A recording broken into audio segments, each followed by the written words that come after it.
To help her friend face her fear, Hunter talks Becky into climbing an abandoned signal tower that stands about 2,000 feet tall. They do not know the tower has just shaken and many old parts have started falling apart. After reaching the top, they start filming videos and posting them online. They have no idea they are about to get stuck on the tower. Just as they get ready to climb back down, something goes wrong.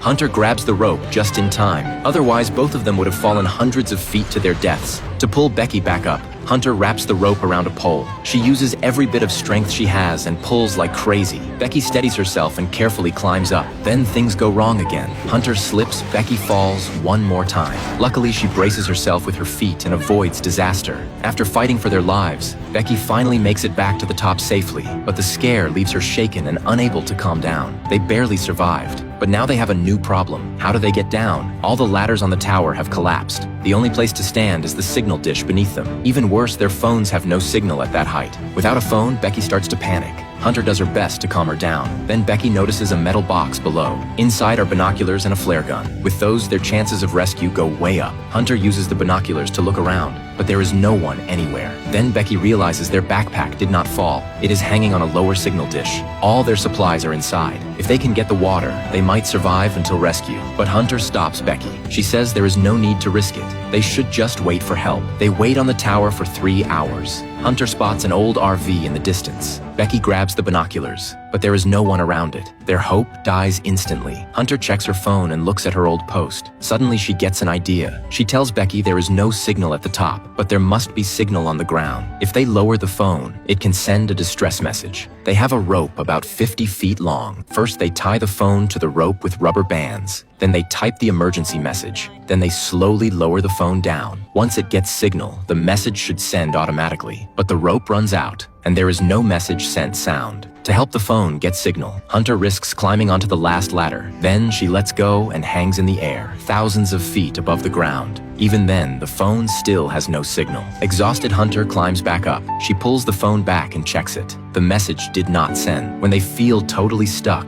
Becky suddenly realizes something. If there is signal on the ground, why not just drop the phone? As long as it does not break, the message can send. Hunter takes off her shoe. She stuffs the phone inside, but that still does not protect it enough. So she takes off her bra, pads the shoe with it, and throws it down. This is their last shot at calling for help. Hunter watches through the binoculars as the shoe falls. She has no idea if the phone will work. Just as they lose all hope, Becky spots a man below. They scream as loud as they can, but they are too high up. The man cannot hear them. Luckily, his dog hears the noise, but the man calls the dog to come home. As he starts to leave, Becky panics and throws a shoe down. It does not get his attention. With no choice left, she throws the last shoe. This time, it hits a metal frame. The sound makes the dog run over. The man finally notices something. He walks over and picks up the shoe. He has no idea why a shoe is there. The girls scream from the top with all their strength, but the man still cannot hear them. After looking around, he leaves, not wanting to waste this chance. Becky grabs the flare gun. As she's about to fire, Hunter stops her. The man is not looking this way yet.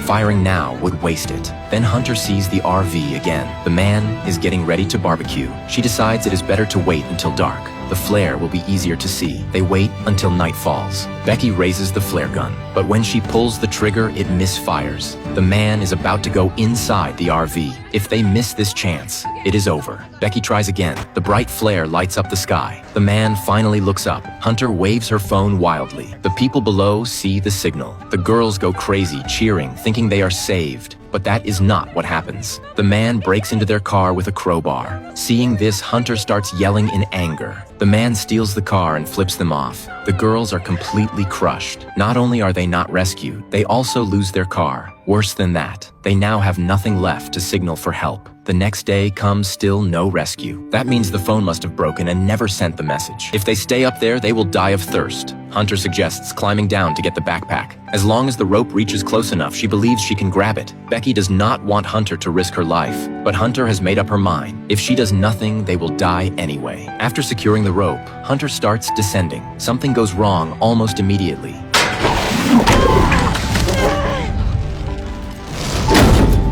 But her strong mindset and solid skills save her. Soon she reaches the backpack, but it is still just a few feet away. No matter how hard she tries, she cannot reach it. Then Hunter makes a crazy choice. She unhooks her safety line with no backup, still not enough. So she swings and jumps. She barely lands on the only support point. The close call leaves her shaken. One wrong move, and she would be dead. After calming herself, she opens the backpack and drinks some water to regain strength. But climbing back up is another problem. The rope is right there, but it is just out of reach. She uses a selfie stick and threads it through the backpack, hooks the bag onto the rope after that. Hunter jumps and grabs the backpack. Becky pulls with everything she has. Hunter climbs non-stop. They are one step from the top. Then disaster strikes.